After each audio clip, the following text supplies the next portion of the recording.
વચને બંધાણા અને પછી હાંજે જેસલ આવ્યા. તોરલ તૈયાર થઈને નીકળ્યા. જેસલ પૂછે ક્યાં જાવ છો? એ કે ઓલો વસ્તુ નતો આપતો, હું વચને બંધાણી છું, મારે જવું પડશે. તેદી બાપુ કચ્છનો બારવટીયો મીડ્યો રોવા. તોરલ તોરલ તે મારા કાંડા કાપી નાખ્યા, મને એક વખત તલવાર ઉપાડવાની રજા દે ને. આખા અંજારમાં વાણિયાનું બી નો રહેવા દઉં, હજી તલવારના ઝાટકા ભૂલી નથી ગયો. પછી તોરલ કહે છે, જાડેજા આવી ગાડીઓમાં બેહો ને એટલે આવા સ્ટેશન આવે. એના બાપની તાકાત નથી, તમે શું કામ ને ઉતાવળા થાવ છો? પછી જાડેજો કહે છે કે બહાર તો વરસાદ પડે છે, મેઘલી મળી છે, કેમ જઈશો? કે જે થવું એ થાય, બાકી મારે જવું છે.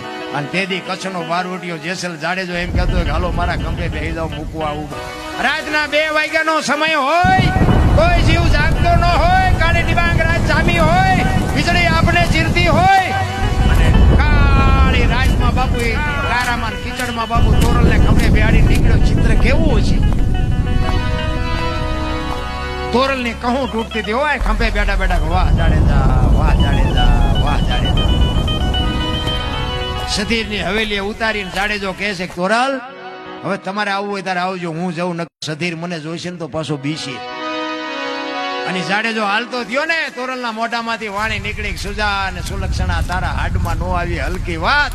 આવા નરને કેમ મોડા મળીએ જાય, મારે સરગાપુરનો સાથ.